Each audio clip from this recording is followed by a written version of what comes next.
Smart people stay poor, not because they lack information, because the way they process information is working against them. Every credential earned, every book read, every argument won becomes another reason to delay the one move that would actually change things. The weapon they spent years sharpening is the same one holding them in place. Wealth has never been a knowledge problem. It has always been a power problem. And the people who understood power most clearly were not academics or economists. They were strategists who were ruthlessly honest about what separates those who accumulate from those who only analyze. Niccolo Machiavelli was writing about princes. He was really writing about this: why intelligent people consistently lose to people who are simply willing to act.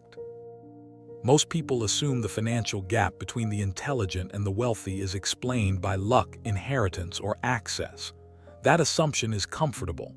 It also keeps the gap permanently in place.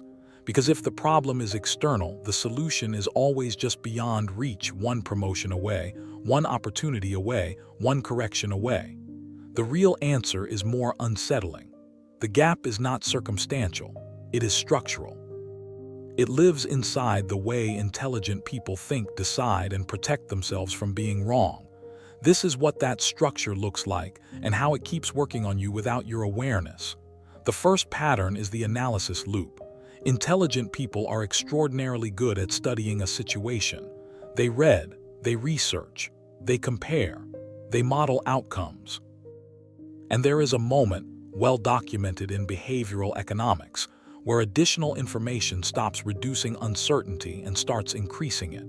Every new data point reveals a new variable. Every new variable introduces a new risk.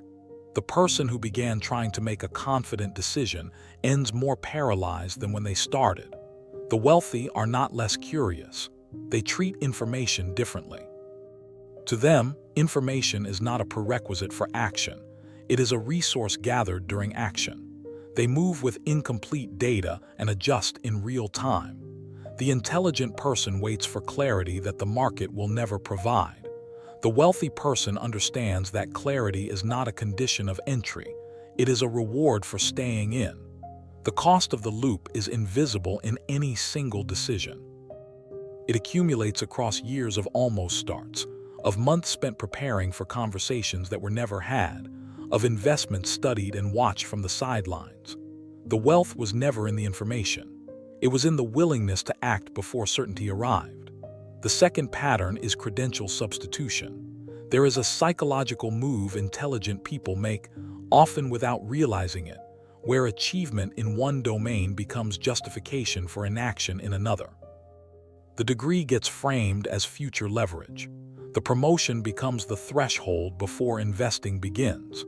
The carefully developed understanding of a market gets treated as accumulation itself, even though understanding produces nothing without a position behind it.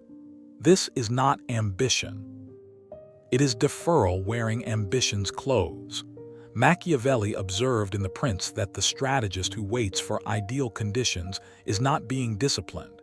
He is being passive, calling it patience to avoid a more difficult admission. The wealthy person does not wait for the credential to fully mature before deploying capital. They run both tracks in parallel, building their expertise and building their position simultaneously, because they understand that waiting for readiness is itself a decision with a compounding cost.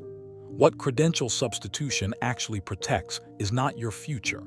It is your present comfort with the story that you are still building towards something rather than avoiding the exposure of something that might not work.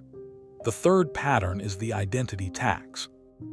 Intelligence, once it becomes central to someone's identity, has to be protected. And the easiest way to protect it is to avoid situations where it might not be enough. This is why intelligent people over-explain their hesitation, qualify their opinions, and surround their decisions with disclaimers. Not because they are uncertain, but because being wrong in a domain they are supposed to understand is unbearable in a way that not trying is not. Every avoided risk is a preserved reputation. Every preserved reputation is a stalled account. The identity stays intact. And while it does, the gap quietly widens, which means the next decision carries even more weight, and the next avoidance feels even more justified. Here is the moment to stop and turn this inward. Think about the last financial decision you postponed. The reason you gave yourself more information needed, more time required, more conditions to meet, was that really what was happening? Because your money was not yet in the game. What you were protecting was the story you tell about yourself. The one where you are careful, measured, and intelligent enough not to make avoidable mistakes. That story has a financial cost. It is not avoidable. You have simply been paying it slowly, in years rather than one visible number. The fourth pattern is social intelligence as a ceiling. Intelligent people read rooms. They calibrate their communication. They build reputations carefully. These are genuine strengths, and they become a trap at the exact moment where financial progress requires doing something that does not look impressive to the people watching. Starting small, admitting ignorance publicly, pursuing something unconventional. These moves carry social risk, and social intelligence makes that risk feel enormous. The wealthy person makes a different calculation, not because they lack social awareness, but because they have separated their financial behavior from their social performance entirely. They invest quietly before it looks smart, enter positions before the consensus approves, and accept being misread for years because they understand that wealth is built in private long before it becomes visible. Managing the room's perception during that period is the most expensive luxury an intelligent person can indulge. Machiavelli wrote that the greatest obstacle to the prince's power was not the enemy outside. It was the weight of other people's expectations pressing inward. Wealth does not care about your reputation in the room. It responds to behavior. The fifth pattern is the precision trap.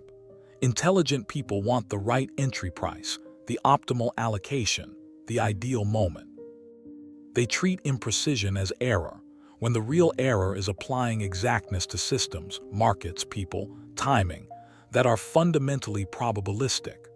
A decision made at 90% certainty, entered a year early, outperforms a perfect decision made at the moment certainty arrives. By then the opportunity has repriced, and the intelligent observer is already watching the next one from a careful distance. The precision trap looks like rigor. What it produces is a private record of positions understood, timed, and never entered, followed by the quiet acknowledgement that the original read was right. The market agreed. The account did not move. The sixth pattern is depth without deployment.